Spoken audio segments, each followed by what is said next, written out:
Hi, today I'm going to read your story, Danny the Champion of the World by Roald Dahl, from page 42 to page 49. Okay, let's read it. Chapter 6 Mr. Victor Hazel. The following Friday, while we were having supper in the caravan, my father said, "If it's all right with you, Danny, I'll be going out again tomorrow night." "You mean poaching?" "Yes." "It will be Hazelwood again?" "It will always be Hazelwood," he said. "First, because that's where all the pheasants are, and second, because I don't like Mr. Hazel one little bit, and it's a pleasure to poach his birds. I must pause here to tell you something about Mr. Victor Hazel. He was a brewer of beer, and he owned a huge brewery. He was rich beyond words, and his property stretched for miles along either side of the valley. All the land around us belonged to him. Everything on either side of the road, everything except the small patch of ground on which our filling station stood, that patch belonged to my father. It was a little island in the middle of the vast ocean of Mr. Hazel's estate. Mr. Victor Hazel was a roaring snob, and he tried desperately to get it with what he believed were the right kind of folk. He hunted with the hounds of game and shooting parties and wore fancy waistcoats, and every weekday he drove his enormous silver Rolls Royce past our filling station on his way to the brewery. As he flashed by, we would sometimes catch a glimpse of the great, glistening, burry face, about a wheel pink as a ham, or soft and inflamed from drinking too much beer. "No," my father said, "I do not like Victor Hazel one little bit. I haven't forgotten the way he spoke to you last year, and when he came for a fill-up. I hadn't forgotten it either." Mr. Hazel had pulled up alongside the pumps in his glistening, gleaming Rolls Royce, and had said to me, "Fill her up, and look sharp about it." I was 8 years old at the time, and he didn't get out of the car. He just handed me the key to the cap of the gasoline tank as he did so he burst out, "And keep your filthy little hands to yourself, you understand?" I didn't understand at all, so I said, "What do you mean, sir?" There was a leather riding crop on the seat beside him. He picked it up and pointed it at me like a pistol. "If you make any dirty finger marks on my paintwork," he said, I will steam right out of this car and give you a good hiding." My father was out of the workshop almost before Mr. Hazel had finished speaking, so he strode up to the window of the car and placed his hands on the sill and leaned in. "I don't like you speaking to my son like that," he said. His voice was dangerously soft. Mr. Hazel did not look at him. He sat quite still in the seat of his Rolls Royce. His tiny piggy eyes stared straight ahead. There was some smug, superior little smile around the corners of his mouth. "You had no reason to threaten him," my father went on. "He had done nothing wrong." Mr. Hazel continued to act as though my father wasn't there. "Next time you threaten someone with a good tiding, I suggest you pick on a person your own size," my father said. "Like me, for instance." Mr. Hazel still did not move. "Now go away, please," my father said. "We do not wish to serve you." He took the key from my hand and tossed it through the window. The Rolls Royce drove away fast in a cloud of dust.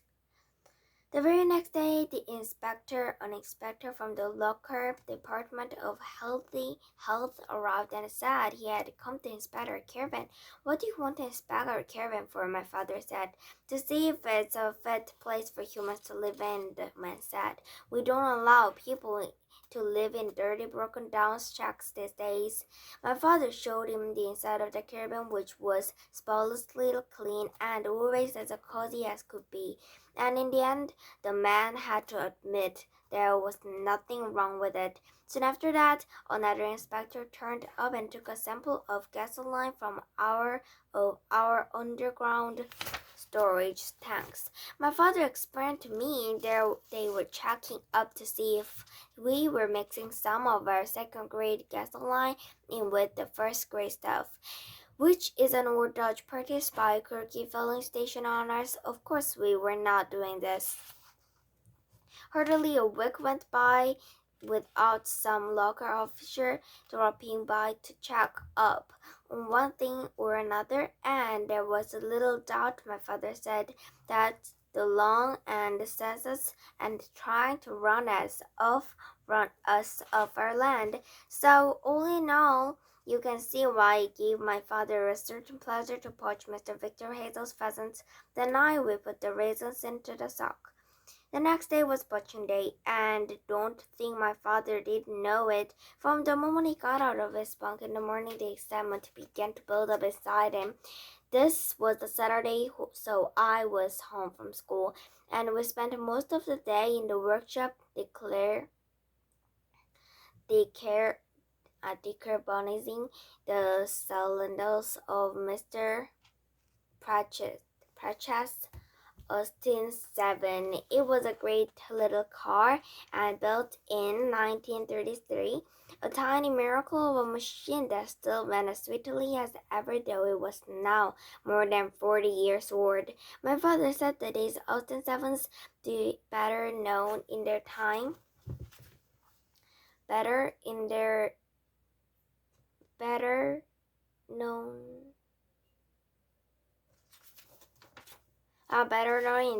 as baby Austins, were the first successful mini cars ever made. Mr. Pratchett, who the first successful mini cars ever made, was proud of this.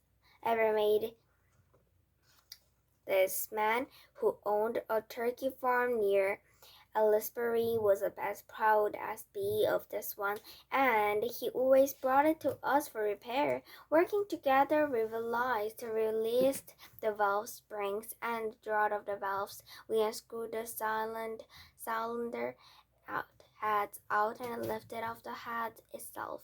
Then we began to scraping the carbon from the inside of the head and from the top of the pistons. I want to be away by 6 o'clock, my father said. Then I will get to the wood exactly at twilight.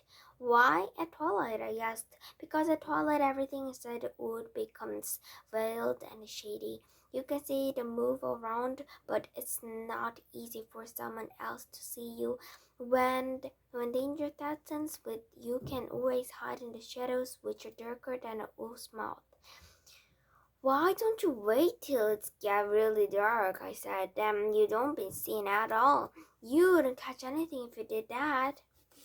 He said. When night comes on, all the pheasants fly up into their tails to roost. Pheasants are just like other birds.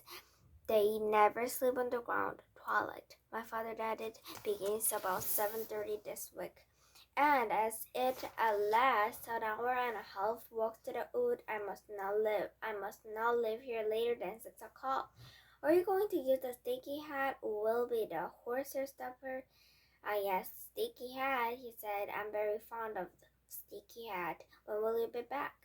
About 10 o'clock, he said. 10:30 at the latest. I promise I'll be back by 10:30. You are quite sure you don't mind being left alone? Quite sure, I said, but you will be all right, won't you, Dad? Don't worry about me, he said, putting his arm round my shoulders and giving me a hug. But you said there wasn't a man in your dad's village that you didn't get a bit shut up by the keepers sooner or later.